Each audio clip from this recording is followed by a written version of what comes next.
Ladies and gentlemen, welcome to Man in America. I'm your host, Seth Holhouse, and boy, do we have a lot to go over today. So we're going to have some updates on the Trump shooting, including the hearing that's happened with Cheadle.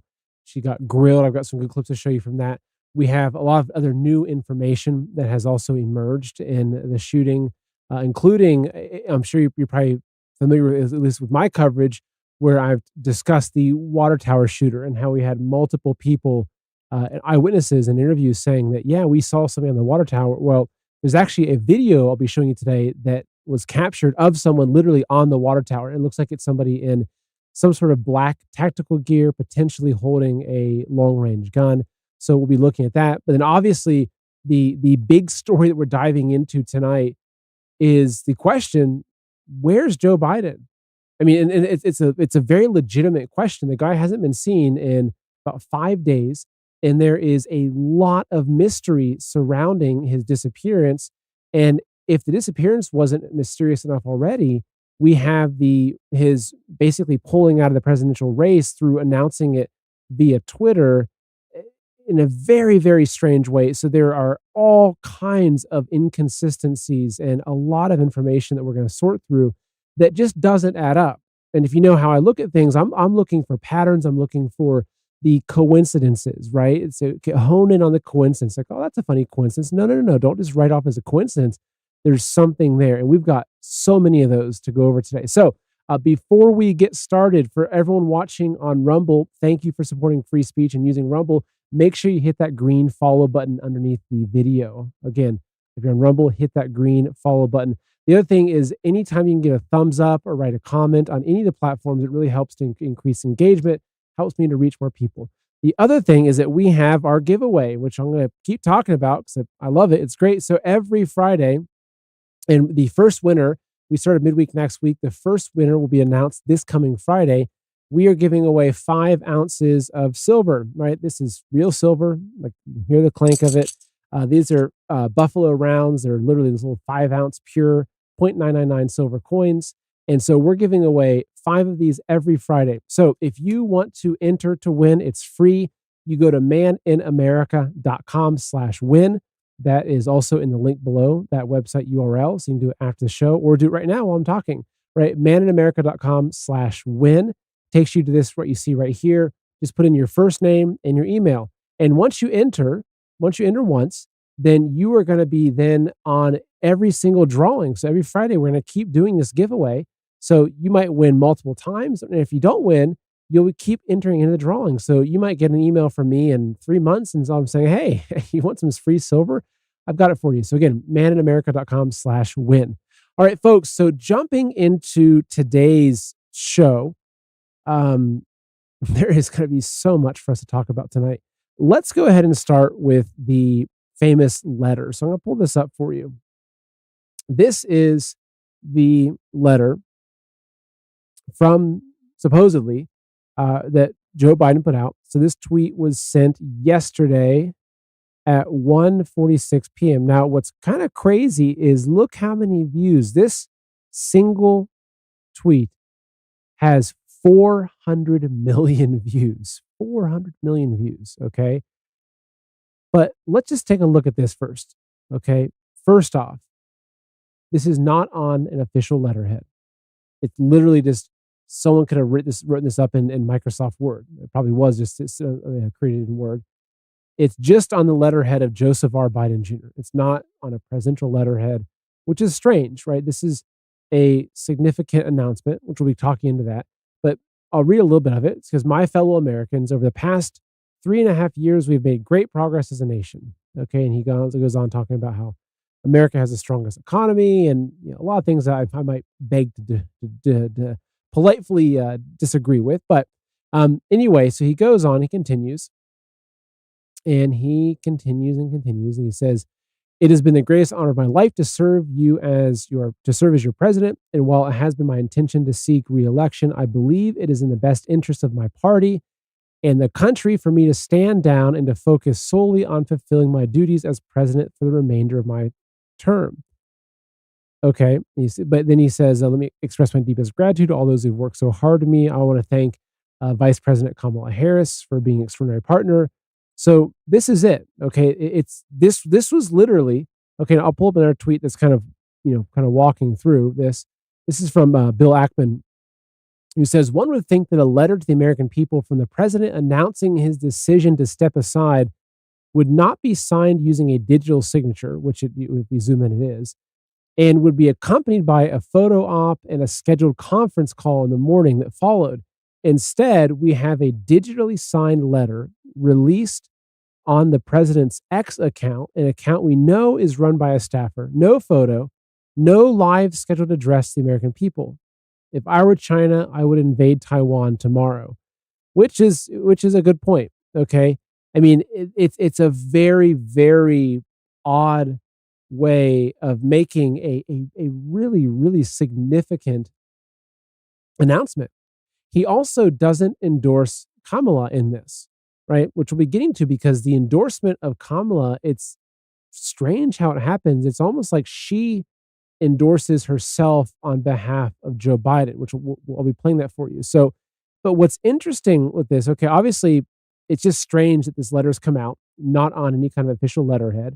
But what gets even more strange is the signature. And this is just sloppy. It's odd, right? So let's go ahead and jump over. This is a Gateway Pundit article. Oops, where we go. This is a Gateway Pundit article here. Internet buzzes as Biden's signature on dropout letter doesn't match signatures on executive orders.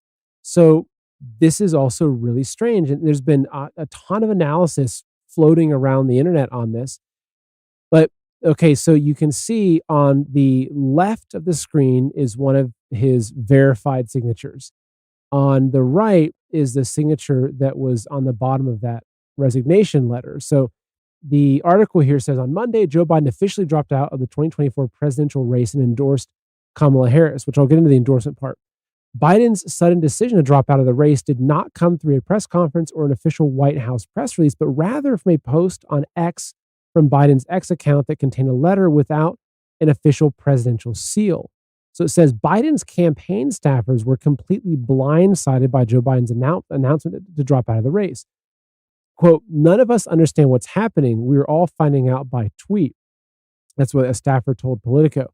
So again, that's even more strange that even his own staff didn't find out through some internal memo. Like, they found out through Twitter. So the same time you might have found out that Joe Biden's dropping out is the same time that his staff is finding out. It's very, very strange. Like, it's odd. It doesn't make any sense. Okay. Continuing. So it says, shortly after Biden's announcement letter was released, several journalists noticed Biden's signature in his announcement letter did not match his official signature. So if you come down further, you can see there's been a whole massive Twitter threads showing Biden's signatures across the years, and there's all these inconsistencies, right? So you can see they're referencing the signatures on executive orders, et cetera. And so what we're coming to understand with this is that it seems like he didn't even sign this letter himself. And not to mention what was also said, I think it was by Bill Ackman, is that it wasn't even a scan, right? So it wasn't like he or someone wrote this letter up and then they printed it out and he signed it and they scanned it back in and they sent it to people. It was almost like the whole thing was thrown together in Microsoft Word or something. And the signature was like a photocopy signature. So it wasn't like a real pen signature that was scanned in. It was just a digital signature that was dropped into the file. So again, it just adds a lot of suspicion, right? And there's a lot of people asking, like, where's Joe Biden? Netanyahu showed up, arguably one of the most important world leaders, right? Of course, you might have your opinions on him, as do I, but ignoring that, he's a very significant ally of America, and he's a very important world leader. He shows up and no one greets him, right? So Kamala's not there to greet him, and Biden's not there to greet him, which is just, again, it's very, very strange, all this stuff that's going on. Okay, so now I want to continue here because this is, okay, I'm going to pull up this next tweet here. So, okay, so Kamala speaks to Biden over phone at campaign headquarters. So I'm gonna play this a few times, okay? It's 30 seconds long, and this was the first we've supposedly heard or had any interaction from Joe Biden in the past 5 days, right? Now, if you remember the timeline, he had canceled a certain event. He was speaking, I think he was in a Vegas region, canceled an event. He put a tweet out that says, I think it just said, "I'm sick." It was kind of a strange tweet. And then he made, the announcement was that he had COVID. And so he was taking some time and kind of, off the stage to recover from COVID. So that was the last that he was seen publicly, basically in this Las Vegas thing, which we'll be getting into with some interesting information coming out from Charlie Kirk. So he disappears after that, and we don't hear from him. We don't see him. We don't. There's no phone records or no. He just kind of is has disappeared. Okay, and so this Kamala has a conference or a press conference, right, or whatever you want to call it. She has a meeting with the staff, and he calls in. So you hear his voice, but I'm going to play this for you because we're going to analyze a few things about this. So let me go and play this. It is so good to hear our president's voice. Joe, I know you're still on the call, and we've been talking every day. You guys heard it from Doug's voice. We love Joe and Jill. We really do. They truly are like family to us. And we do, everybody here does. It's mutual. I knew you were still there. You're not going anywhere, Joe. I'm watching you, kid. I'm watching you, kid. I love you. I love you, Joe. Oh, it is so good to. So there's a few things we're going to talk about here. But for one, listen to the Freudian slip. Okay, listen to her Freudian slip where she says, "It's nice to hear you on the recording." She starts saying that, but then she stops. Watch this. Listen. To hear our president's voice. Joe, I know you're still on the call, and Joe, I still know you're on the call, right? So she literally, I mean, again, if you go into Freudian slips, you know what they really mean. She was saying, "I'm glad that you're still on the recording." So she must have known. Okay, you don't slip like that. Like if my mom calls and she's saying, "Hi, Seth," I don't say, "Yeah, Mom, your recording sounds nice." I mean, you don't talk like that unless now maybe she left me a voicemail. If my mom left me a voicemail that was very kind, I'd say, "Oh, thank you for the kind voicemail." But you don't confuse the two, right? You don't think that someone's on the phone then accidentally say that it's a recording. I'll play it again. Okay, let's listen. it is so good to hear our president's voice. Joe, I know you're still on the call, and we've been talking every. Very, very, very strange. But also, okay, I'm going to come back into the middle of this and play the second half of it because even the language that she's using, where she's emphasizing, "I know you're still here. I know you're still here." It's just, it doesn't make sense. There's a very strange vibe to this. So listen. Family to us, and we do, everybody here does. It's mutual. I knew you were still there. You're not going anywhere, Joe. I'm watching you, kid. Yeah, you're not going anywhere, Joe. I'm watching you, kid. It's just, I don't know. This feels off to me. Okay. Now, there's been a lot of people that have been speculating: is this a deep fake? I mean, meaning is it an AI voice of his? Is it like it's so easy. I mean, obviously, we've got so many recordings of his voice. You can go through and you can even find a previous conversation that he had or a previous phone call or meeting. You can splice together and you can create this exact conversation. So it's just strange that he's made this huge announcement. We have no photos. We have nothing in person, not even a Zoom call, right? Not even a call in. Now, granted, maybe he's laid up in bed, right? If I'm being objective, maybe he's really sick from COVID and he's just laying in bed and he's in his pajamas and doesn't want to have a Zoom call with Kamala. Maybe, okay? But a lot of folks are saying, they're pointing out that even like his vocal tone, his the speed of his speech doesn't really match, right? So it's just strange. Now, we've got another thing here, okay? So this is another video of another woman that was up there during the press conference where he's speaking, right? So this is from Shadow of Ezra, who says Democrats provide proof that Joe Biden is still alive. Allegedly, Joe Biden made a phone call to his former headquarters right before Kamala Harris was set to speak. He says, I know yesterday's news was surprising. So what Ezra points out here, he says, pay attention to the body language of the woman at the podium. She knows something is clearly wrong here. She never has an actual conversation with Biden, prompting people to believe that this was most likely a previously recorded audio or AI. So let's go do this one more time. Okay, this is a 27 seconds. But again, I'll play this for you. Look at the body language of the woman. Most people, I mean, it takes a very, very skilled person to be able to control their body language. For most people, it's completely subconscious, which is why if you learn how to read body language, like if you're in sales or say you're in spycraft or something, you learn how to read body language and people just can't lie to you. Like you can read everything through someone's body language. So watch this woman's body language. And just ask yourself, is this the body language that's communicating, wow, I'm on a phone call with the president of the United States of America with making a significant announcement. I don't know. Watch this or listen and watch. I know yesterday's news was surprising and it was hard for you to hear, but it was the right thing to do. I know it's hard because you poured your heart and soul into me to help us win this thing. Help me get this nomination. Help me win the nomination, and then go on to win the presidency. But you're an amazing team. But we've got a great. I think we made the right decision. I know yesterday's. So watch her face right here. Just look at this expression. Because you poured your heart and soul into me to help us win this thing. Help me get this nomination. Help me win the nomination, and then go on to win the presidency.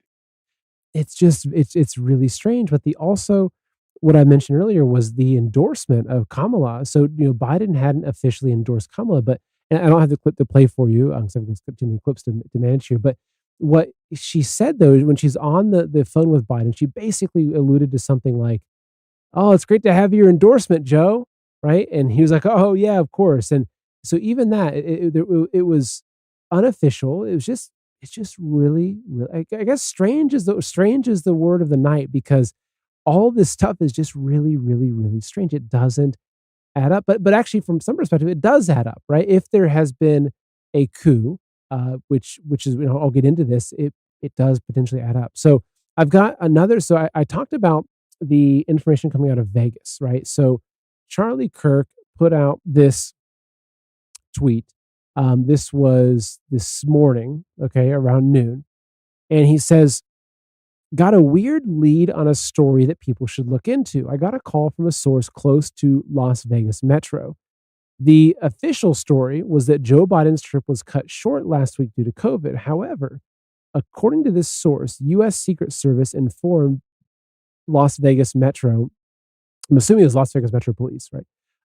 That there was an emergency situation involving Joe Biden and to close necessary streets so the president could be transported immediately to University Medical, which they began to do in earnest. Then, mysteriously, there was a stand-down order, and the Secret Service informed local Vegas Police Department that they were going to medevac the president to Johns Hopkins, which they presumed meant fly him back east ASAP.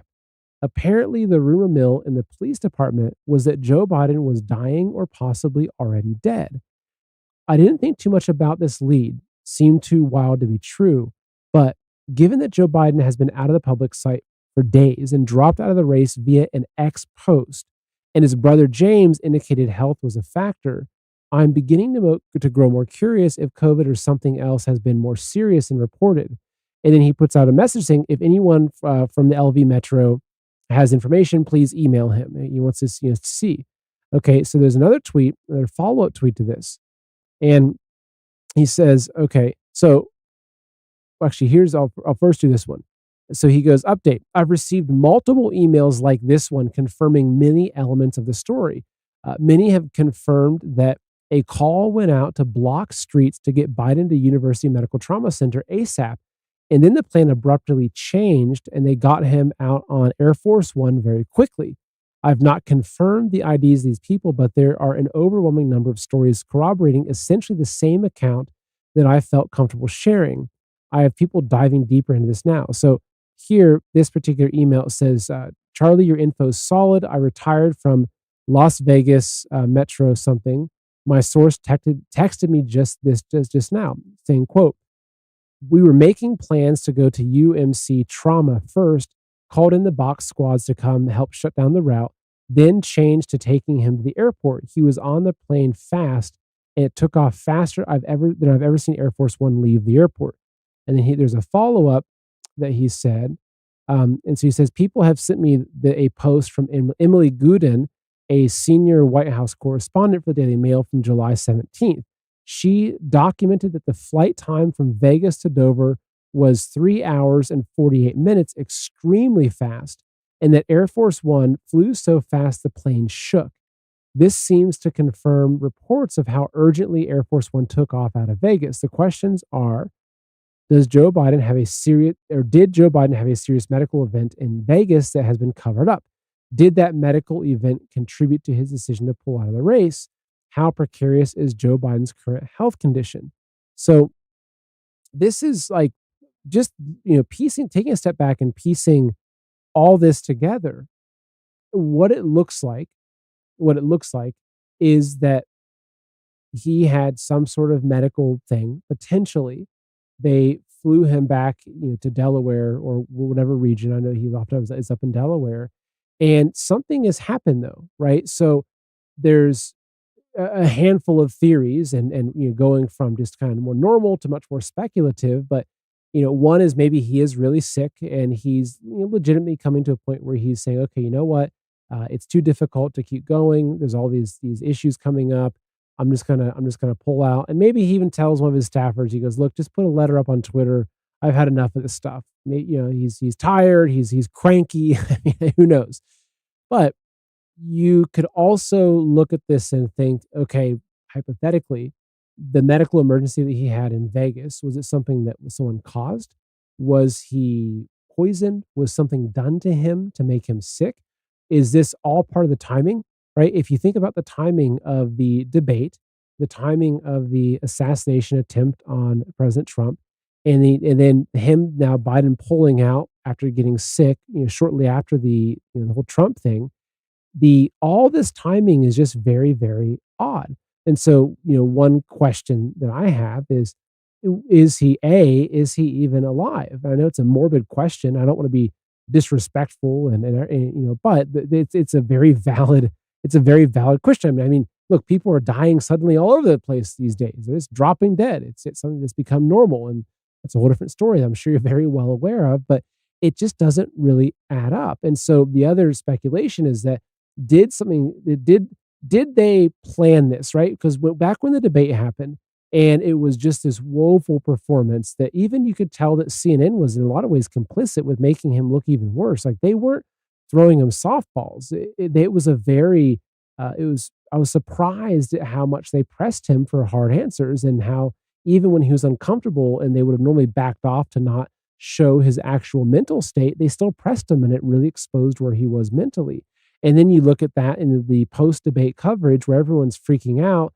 The entire Democratic Party is having a meltdown. There's a lot of people coming out saying, look, he needs to step down. You have major publications like New York Times coming out and saying, look, our editorial board is their op-ed published saying he should step down. So you have this whole coordination of everything now aligning around this very public reason why Biden should step down. It's like, okay, the emperor has no clothes. Everyone sees it. It's time to initiate the step down plan. So it makes me wonder if the sickness was part of that plan, because what we saw from the behavior of Joe Biden since the debate was an absolute, like, double down commitment to run again for his second term. Like, all the communication coming out from the Biden camp was he's going strong. He's not going to step down. And even though you had like major mainstream media like the New York Times calling for him to step down, it seemed like he had no intention of doing it. So that also makes me think that maybe they lost control of him a little bit. Maybe he became a little bit rogue. Maybe whatever they were doing to control him wore off, or whatever it was, and that maybe the arrangement at the beginning that he was going to do things a certain way. He's like, you know what, screw it. I'm old. I'm doing things my way. I'm old. I'm stubborn. My back hurts every day, whatever it was. And so perhaps he then decided that he wasn't going to step down. And so perhaps, again, we know how this is how the cabal operates, that right? Go read Economic Hitman by John Perkins, who I've interviewed. Great, really interesting story, phenomenal book. But basically, like what they do is if the U.S. government with the CIA and the corporatocracy, if they're taking over another country and they're seizing natural resources through debt and slavery and everything, if you're familiar with John's work, understands how it operates.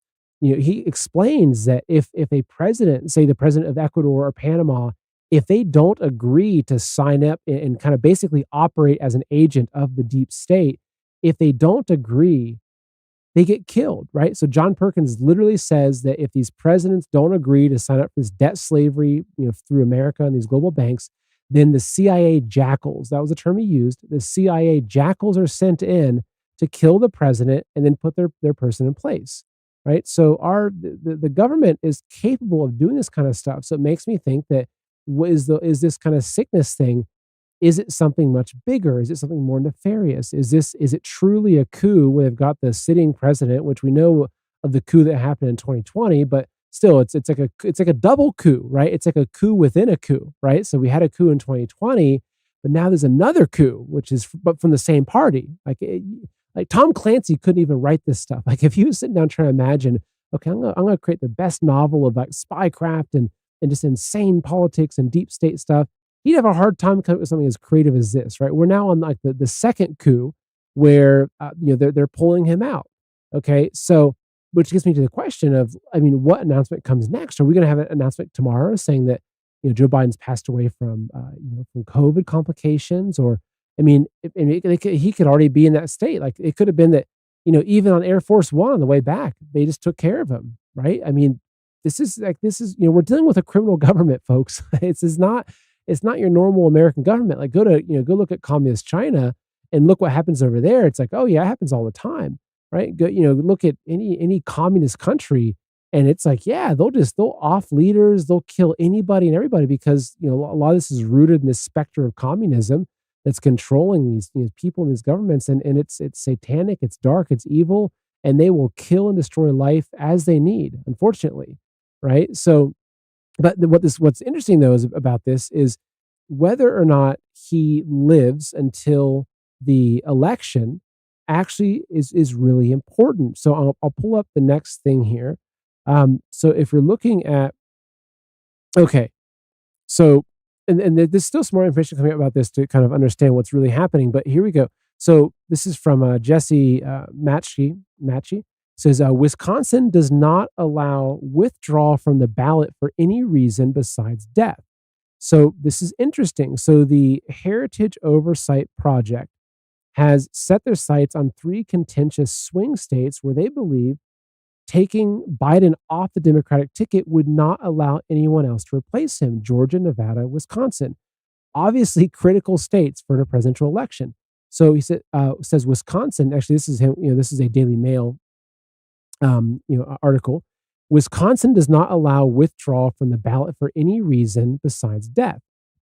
So if, like, basically meaning that if Biden just says, you know what, I'm done, I don't want to run for president, what if I understand this correctly, and I haven't dug too deeply into this, I'm just trusting some of these sources, some of this information coming out, but that basically that if Biden is still alive, they can't swap him out, right? In these 3 critical states, according to this article by the Daily Mail.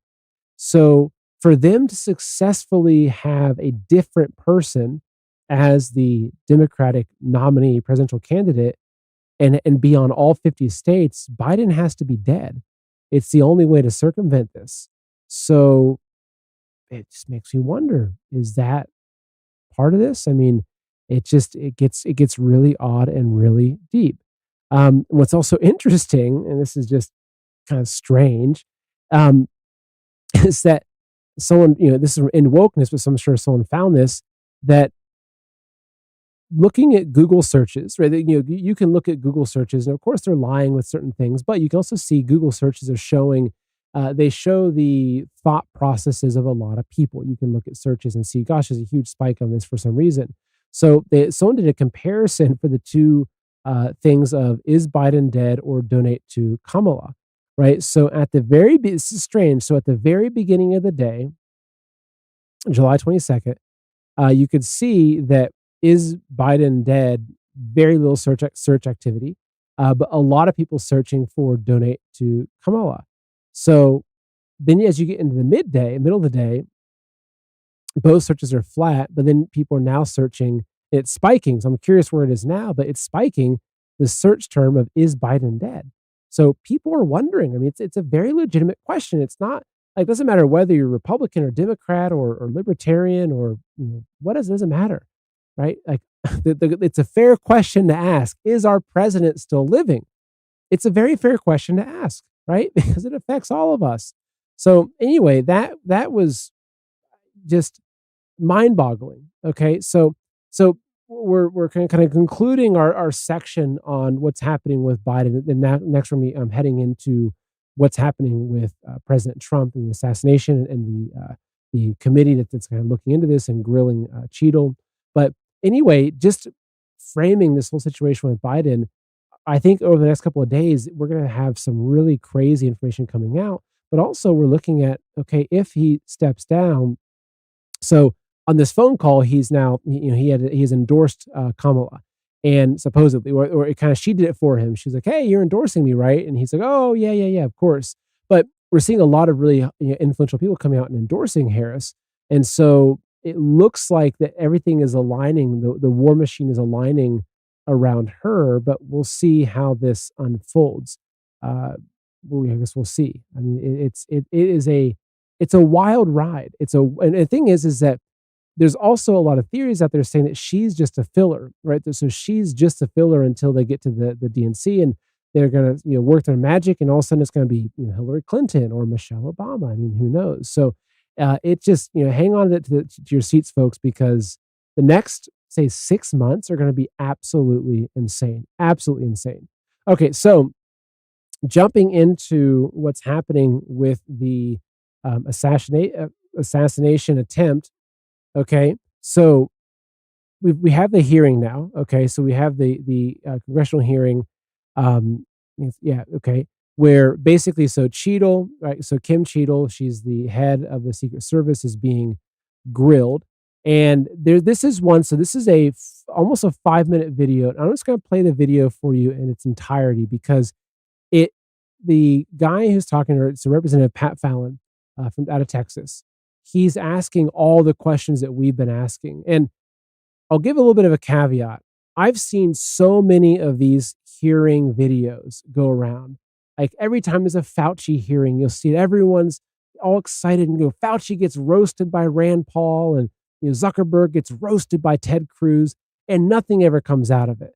So I just want to give you that little disclaimer there that I don't anticipate anything coming out of this, aside from this knowing that the general public knows about this and that a lot of our people in Congress also know, I think, a lot of things that we're talking about.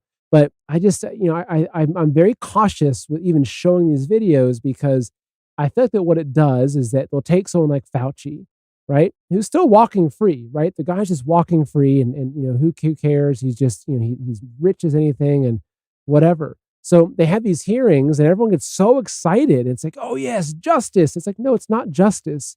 It's theater. Okay. It's theater. Like the guy gets up on the stand and they all yell at him and they say, okay, you're evil for these reasons. And they're probably all having cocktails afterwards together. It's just theater. Okay. Unfortunately, right. These things don't end with a prosecution. They don't end with a judgment. We're like, okay, you've now been sentenced to Gitmo, right? Or you've now been, sentenced to prison for 30 years or whatever. It doesn't come out of it, right? They're just theater. But it's good to see the conversations that we've been having about this assassination attempt being had in DC, because it's a very serious event, right? And it makes me glad. You go back to when JFK, when that happened, you look at the questioning surrounding the attempted shooting of Trump, or the shooting of Trump, or the attempted assassination, versus probably what it would look like with JFK, where they just buried everything so quickly. What I'm really happy about it, and I think a lot of it is because of the work that we're all doing, right? Myself and you and all the other people that are out there, like pounding the war drum of like, we have to dig into this, like we need to have justice. That I think that's why we're seeing this. So I'll go and play this for you. It's about 5 minutes, and it's just a really good dialogue that you can see that she's just is completely unable to answer this in any way possible. So let me do this for you now. Chair now recognizes Mr. Fallon from Texas. How did a 20-year-old loner with a week's notice pick the absolute best location to assassinate President Trump when the entire Secret Service missed it? Director Cheadle, in your leadership, your agency got outsmarted and outmaneuvered by a 20-year-old. How can we have any confidence that you could stop a trained professionals from a nefarious nation state? Those are absolutely questions that we need to have. I know they're answers questions, to. but the fact of the matter is we can't have that confidence. Director, do you have the ability personally, and do you have the authority to beef up security of any of your protectees? Yes, I do. Okay. So were you also aware there was a credible threat President Trump was facing? He was facing a heightened security threat to a foreign adversary? Yes. Okay. So given that there was an increased threat to President Trump's life, was he provided a full security complement akin to what a sitting U.S. president would receive? He was provided a full complement of security based on the threat assessment that we had That's not my and the question. venue. My question is, if he'd been the sitting president, would he have had the same security he had on July 13th, or would have been beefed up? There is a difference between the So sitting he did. president So your answer is he did. and continuity of government Okay. and the So responsibility he that we did have. not. Okay, there wasn't a CAT team, full CAT team on site. There wasn't counter surveillance teams on site. But this is the thing. You just said you had the ability to beef up the security. You knew about the threat, and you didn't. And that's as telling as it is chilling. We have satellite images from the Butler Fairgrounds. Have you visited the site? No, I have not. 9 days and you have not visited the site. You should have been there that night. Did you talk to, that evening, did you talk to the team, the heroes that surrounded the president? Did you call them that night? They were still operational work. So that's an answer is no. Did you call them the next day? President. Yes, I spoke with You called them the very next day, not the day of, or was it 72 hours after? I don't know the timeline, but I spoke with Okay, them because you're under oath. immediately I following. think it was 72 hours after. You waited 3 days. What is immediately clear is that there are a number of structures that need to be secured. Of these, Director, other than the first, immediate 4, what's the most dangerous site that should have been secured? Because security 101, you got to mitigate the high ground. Yes. Okay. Do you know what the next most dangerous site? What was the closest structure to the president, other than the 4 immediate ones that you had your counter sniper teams on?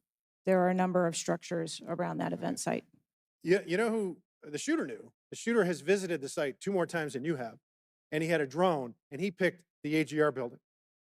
So you said, do you remember in an ABC interview you did that you didn't have people on the roof of the AGR building because you were worried about safety because of the slope? I recall that statement. Okay. Does the Secret Service have written policy you can share with us about slope roofs? No. Okay. So why'd you act like there was one? Because is it your practice to comment on enormous events of enormous national implications when you're ignorant of the facts? That's rhetorical. So here's this thing with the slopes. You go all up to like 1812. You can go to a 112, which is about as flat as you can get without it being completely flat.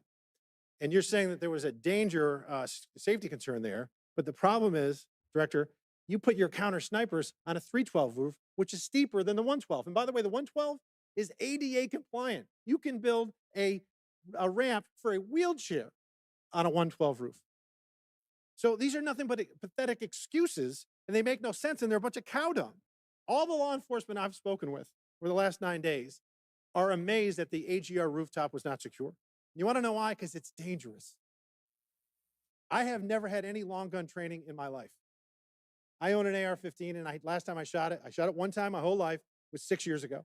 That is until Saturday, where we recreated the events in Savoy, Texas. We recreated what happened in Butler. I was lying prone on a sloped roof at 130 yards at 6:30 at night. And I knew that he had a scope. I didn't know what kind, red dot or magnified. So I shot 8 rounds from both. You know what the result was? 15 out of 16 kill shots. And the one I missed would have hit the president's ear. That's a 94% success rate. And that shooter was a better shot than me. It is a miracle President Trump wasn't killed. Corey Comparatore's life is over because that damn shooter made it on the roof. And it wasn't the roof that was dangerous. It was the nut job on top of the roof. You know what else is dangerous? I believe your horrifying ineptitude and your lack of skilled leadership is a disgrace. Your obfuscating today is shameful. And you should be fired immediately and go back to Garden Doritos. Mr. Chairman, I yield back. So pretty intense exchange there. And I would say rightfully so. He brings up a lot of really, really good points. And these are things that we've talked about. Now, but he also, I'm not, I didn't watch the whole entire hearing, so I'm not sure if they're talking about the second shooter or the water tower, but there's so much more, of course, that's not being covered in the mainstream or even within the halls of Congress. So another thing that I want to talk to you about on here, though, is that this is, I brought this up in one of my other shows. On this, this is a post from MJ Truth, who's been doing some great reporting. So if you see MJ Truth hanging around, leave him a comment and say, hey, Man America gives you a big thumbs up, big shout out, because he's doing great reporting. So he says it's getting weirder. So he says, according to Grok, CNN has only aired one of Trump's rallies in the last 6 months, July 13th. So I talked about this the other day and saying, and there's speculation about whether CNN had aired any of these live streams, because if this was his first live stream of one of Trump's rallies, it's very suspicious.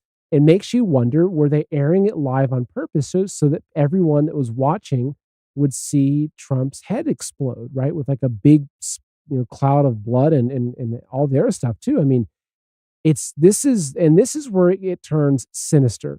This is where, look, if you take it from one angle, you have, okay, the lone gunman, it's a disgruntled person. You can blame the media for calling Trump Hitler and all these things. Okay, that you have that story. But as soon as you start stepping into coordination with the media, you start stepping into financial coordination where large investment companies are placing huge shorts on stocks tied to Trump. You look at this coordination, you look at the coordination of the Secret Service, it is something way, way bigger. But what MJ Truth confirmed here by asking Grok is exactly what I was in a lot of ways worried about. And it confirms that, right? That what Grok says, and if you're Grok is the AI that's part of X, right? So Elon Musk's AI is Grok, who says, based on the information provided, CNN covered at least one Trump rally recently, specifically the one in Butler, Pennsylvania, right? So what's also interesting is the photographer. So he asks, how many Trump rallies has photographer Doug Mills been to? And Grok responds and says, Doug Mills had never been to a Trump rally until July 13th. So I don't have the picture to show you here, but I'm not sure if you remember seeing when they told George Bush Jr., they told Bush Jr., when the towers fell. I think it was the picture where I think he was holding a book upside down in front of the kindergarten. So Doug Mills was the person who took that photograph, who took the picture of Bush being told about 9/11. Okay. Now, according to Grok, which I tend to trust, honestly, a lot of these kinds of answers from AI, I trust because they can do pretty thorough research. I don't trust them on issues of morality, but this stuff is pretty cut and dry. So the fact that photographer, who is obviously an important photographer to the New York Times, he's the guy that captured that photograph of George Bush being told the towers had fallen, is the same photographer that was going to be the one right in front of Trump to photograph him getting shot. This is the same photographer that was shooting with the shutter speed at 1/8,000th, which we covered on a previous show. It's a shutter. He's the guy that captured the streak of the bullet because he must have had his shutter speed on like machine gun speed for that time, right? Because he would have captured a very detailed picture of Trump's head being hit by a pretty hefty bullet. Not pretty. So the fact that this guy, Doug Mills, had never been to a Trump rally until July 13th, CNN had never live streamed one of his recent Trump rallies until July 13th, it just keeps adding up. It's not good.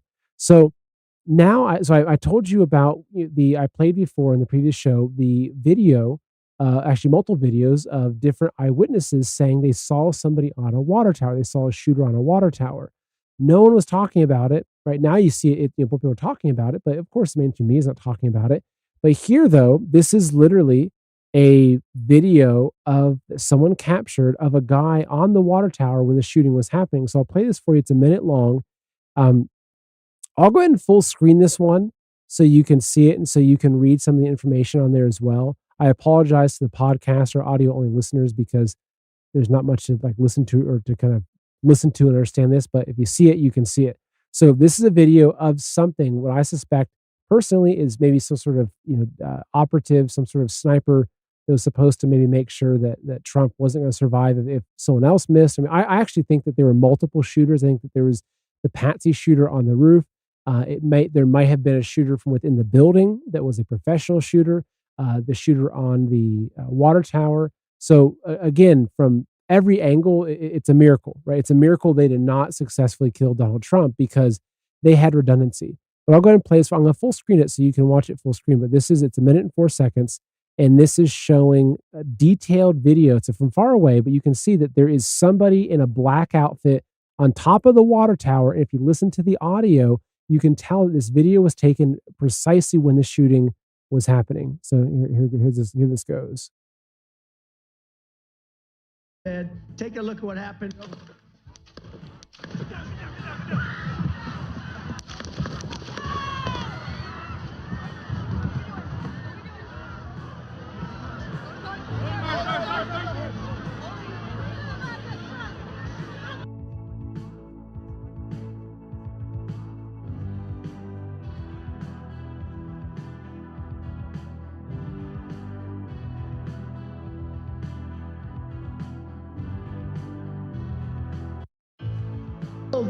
That chart's a couple of months old, and if you want to really see something that's said, take a look at what happened.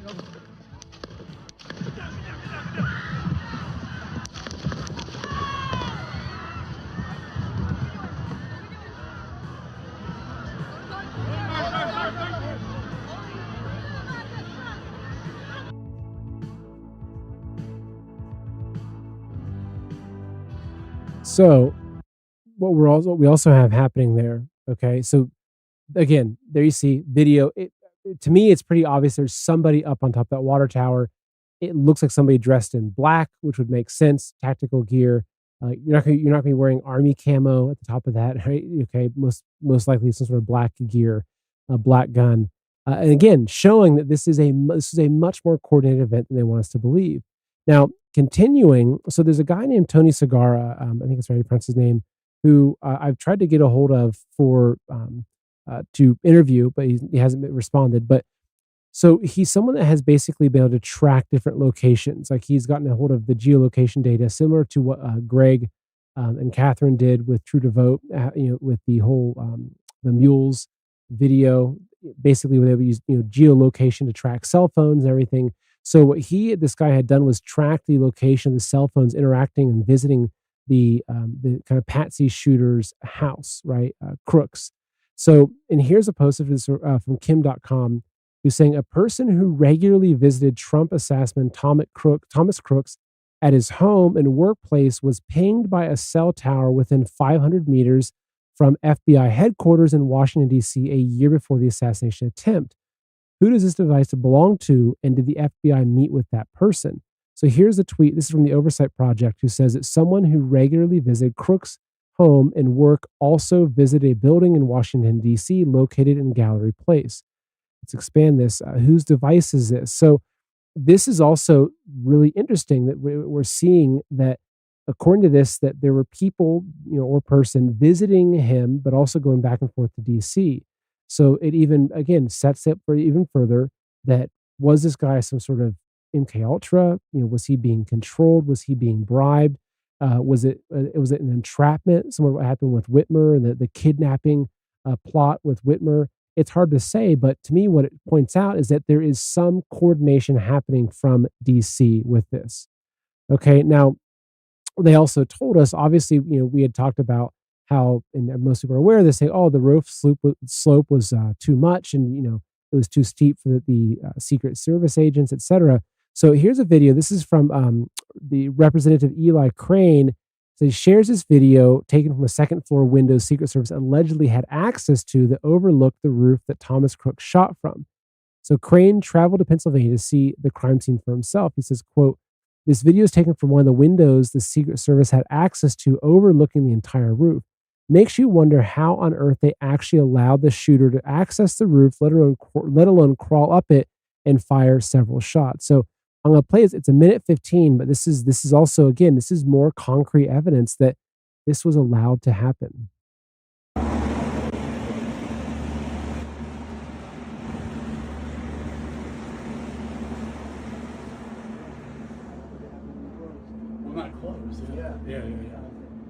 All right, guys, I'm up here on the building where the supposed sniper took his shot. It's not that steep at all. Just had a 70-year-old man back here climb up on the roof easily. See that water tower behind me? Had Secret Service or anybody had sniper teams up there, this guy wouldn't have made it 5 feet up this roof. He would have been taken out. Behind me, you see the windows that Secret Service was supposedly in the second floor of this building behind. Makes you wonder why they weren't able to quickly dispatch the individual. And then behind me, back over here where those red roofs are, that's where the stage was set up. That's where the president was giving his speech from. A lot of questions here in Butler, but we look forward to doing oversight and getting to the bottom of it and making sure it never happens again. So again, you can see just the easy view they have there. But the other thing is that so if you're following Mike Adams and what he's saying, he believes that the shots were coming from within that building. So the earlier you saw there was the window, and he pointed out from the outside as well. They're inside of a room, and just the window of that room would give you a perfect line of sight to see that. So like if the Secret Service was in that building, which they were supposed to be, like anybody glancing out that window, you would have seen a guy laying there with a gun. Like you would have seen this guy laying there, setting his sights up. So again, even more that adds to the story of this. So the other thing, which I'm gonna pull up again, another just strange video. So there's been this discussion about how here I'll read this tweet. It says, did you know that before the police went onto the roof to confirm Thomas Crooks was killed in action, a mystery man in a gray suit without credentials did so first to confirm Crooks was in fact dead, according to what it said throughout. I've also heard that guy was asked all pictures be sent to him. Now, here is, again, this might be some random guy. I don't know. Okay, I haven't confirmed this, but this right here is a video of the alleged gray suit who climbed on the roof to confirm that he was dead. So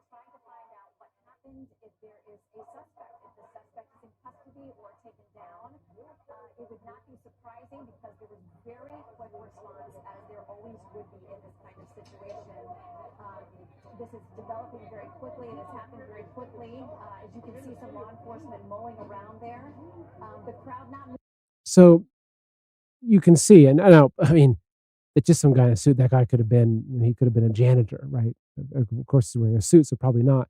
But the idea people are saying they saw this guy up on the roof before the Secret Service was even up there. And who is this guy? It just, again, there's just more things that don't add up. So do I expect, like, kind of, wrapping this all up, do I expect anything to come out of this? Probably not. Now, if Trump gets in, if he's able to successfully get in, I would expect that he would take action with this. Like, I think with a vengeance, he would take action, investigating, ripping the whole thing open, taking a look at, seeing exactly what happened, using FOIA requests and all kinds of other powers that he would probably have to look into this. And so that's my hope. Under the current trajectory, I don't have any hope that this will be resolved, and it's just going to be a slap on the wrist for this, for the Secret Service director. It's going to be Mayorkas, kind of denying things and not coming and getting in the way of things. And so I don't have any high expectations for basically this being resolved. But if Trump gets in, I do think that we're going to see that. So as we round out today's show, sometimes I like to have in something that's a little more fun and positive for everybody, because these are heavy topics. And of course, we're still enjoying ourselves, and we're trying our best to keep happy and a smile as we watch the whole world burn down and the country go up in flames. But we have to find some reasons to laugh and have fun. So I have a challenge for you. Okay. I have a challenge for you. My challenge is for you to watch this next video. I think it's about a minute long, and don't smile and don't laugh. See if you can do it. Don't smile, don't laugh. So what it is it's a guy and it's a woman. They're on a Zoom call together, and I'll play it for you. And I suspect that maybe the woman's like a psychiatrist or a counselor, and she's trying to help this guy perhaps, and she's looking for ways to kind of brighten his day. Maybe that's the backstory behind it. Maybe it's a guy and his mom. I don't know, but it's going to crack you up. But if you're going to pay attention to my challenge, I told you don't smile and don't laugh. So let's go ahead and play this for you as we're rounding out today's show. This is great. Okay, just do what I do. Okay. Ha. Ha. Ha ha. Ha ha. Ha ha ha. Ha ha ha. Ha ha ha ha. Ha ha ha ha ha. Ha ha ha ha ha.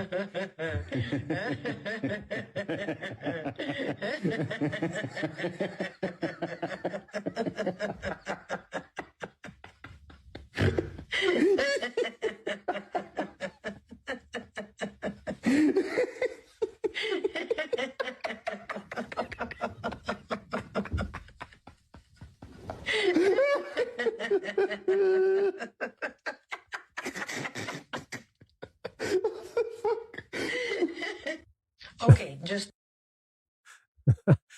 There's just something so contagious about laughter. It's just, I don't know, I love it. And look, I'm a really happy, smiley guy all the time. That's just how I am.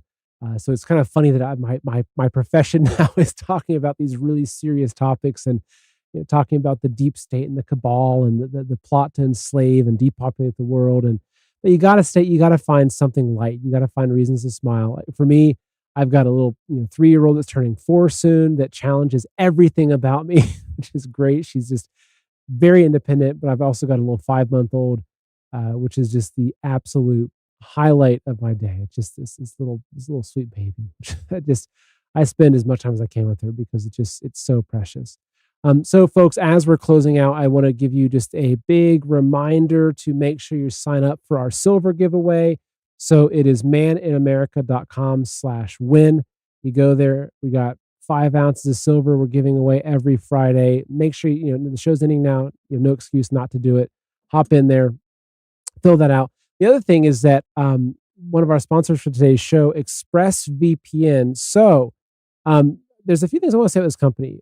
So if you are, typically say you're used to using, whether you're searching or whatever, and you hop into your incognito or your invisible mode, right?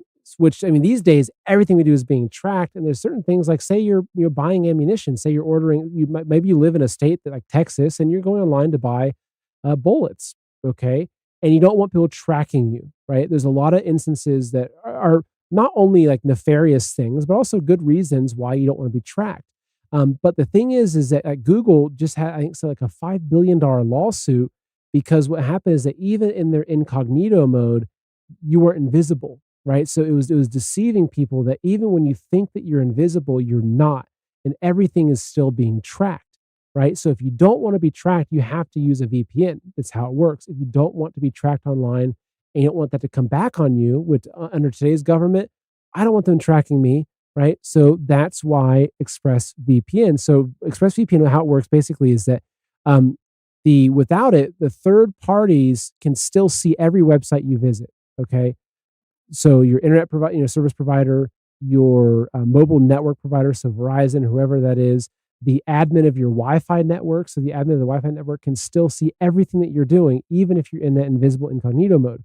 So with ExpressVPN, what it does is it actually reroutes 100% of your traffic through secure encrypted services or servers, so third parties can't see your browsing history, which is really key, right? So what it does, it hides your IP address, right? It makes it really difficult for third parties to track your online activity. It's easy to use. You just open your app, one button, boom, you're protected. And it works on all devices, so phones, laptops, tablets, and more, so you can stay private all the time. It's top rated by reviewers like CNET and The Verge. And honestly, just give it, try it out. Okay, try it out. So we've got something very special right now. So basically, so what you do today, so protect your online privacy today by visiting expressvpn.com/maninamerica, right? So that's expressvpn.com/maninamerica. And if you visit through that link, you're going to get 3 months free. So you get 3 whole months of ExpressVPN services for free if you go to expressvpn.com/maninamerica. I highly recommend it. Like, honestly, this day and age, like online security and privacy is really important because I think, unfortunately, a lot of the things that we're doing, again, whether it's buying ammunition or buying storable food, you never know when it's going to come back. So recommend expressvpn.com/maninamerica. Get 3 months free. All right, folks, it's a wrap. I hope you enjoyed tonight's show. Thank you all for being here. Make sure you hit that green follow button. And If you enjoyed the show, please share it. Share it with your friends, share it with your family, share it with anybody you want to, right? Because it really helps to get this content out because it's really important information to come out. And I just want to thank you all again. I really appreciate all of you. And let me know, leave me a comment. Let me know what you think of the show. I know that there's been some issues with our mic and our sound, which we're really working hard to figure that out. So if my sound is better now, I think at one point it was peaking, then it was too quiet. It's a process. So let me know how that's coming in the description below or in the comments. And I'll see you again probably tomorrow night. So folks, thank you so much. Take care. God bless. Have a wonderful night. And share the laughing video too. That's a good one. Show that to your spouse. See how they do. See if they can pass the Men in America challenge of not laughing. We'll see. All right, folks, take care. Good night.